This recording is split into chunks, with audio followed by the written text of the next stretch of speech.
Boxing King Media in association with boxer Kalle Sauerland. Wayne just done. What's your initial reaction to the way both fighters looked? They both made weight. We always knew that Eubank will look more, the sort of men's health cover over Beefy. But at the same time, I was a bit surprised that Beefy was over Eubank's weight on Wednesday, given that people are talking about the smaller man. So I guess he's had a rough 48 hours, but no, good. They both made weight. We got a fight. They're weighed in. Can't wait for it. It's been a fantastic until yesterday, very clean but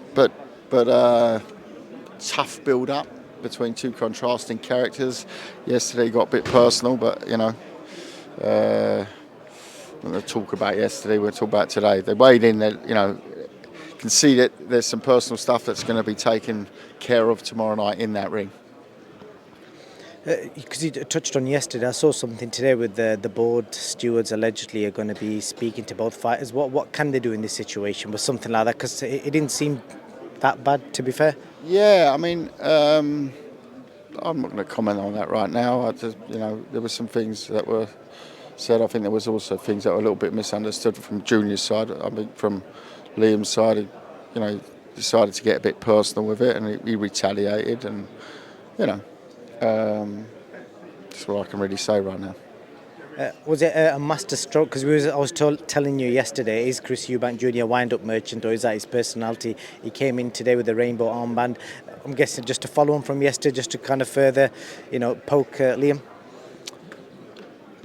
Who poked Liam? Chris was wearing the rainbow armband because there was a comment. No, I think that was a little bit like, the way he said it wasn't, he said, I'd rather be this than that. And it wasn't, he didn't mean it in that sense. He meant it as in, if you were, heterosexual, homosexual, doesn't really matter. It's better to be of a sexuality than be a cheat. That was his version on it. I think that was just a statement today to them. And, he obviously lives in a very in a city called Brighton, which has a very high homosexual demographic. So it's not that Junior is one of the most liberal people around. A very very well spoken man who's got nothing. There's nothing controversial about the way he is. It's as simple as that. He's got the biggest mix of friends I've ever seen.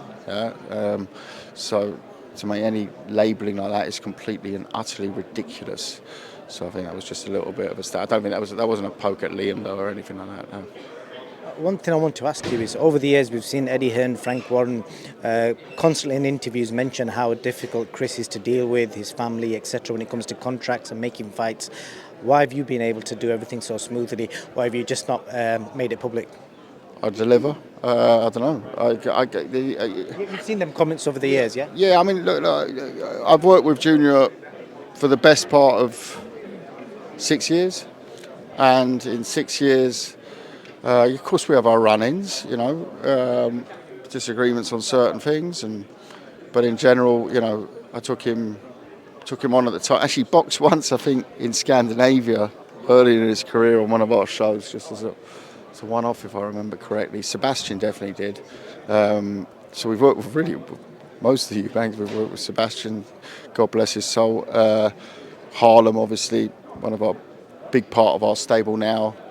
And with Junior, we started properly in 2017 when I worked with him in the World Boxing Super Series. So, which he enjoyed, very much that framework. Obviously, didn't quite work out with the Groves fight in the end, although a terrific finish to the fight and fantastic performance looking back on it. But, had he had Roy that evening, would it been a different story? No one knows. But you've got to understand Junior's personality, and he understands mine. I think. Don't know who's more complicated, but no. Joking aside, he's very professional when he's working. Very. If you said there is a PR day, he's there, and I don't think anyone can ever complain he can't get an interview with him. He's very good at what he does, you know, but you can see also he enjoys it. You know, he's a real performer, a real showman. I'm sure after boxing, there's a big career in entertainment that awaits him. I'm sure of that one. I definitely agree with that. Last question, we set Twitter on fire yesterday with this whole Salt Papi and Eddie Hearn situation. People saying, yeah, because I think Happy Punch retweeted the segment that we said that where we spoke about Eddie making an approach for him.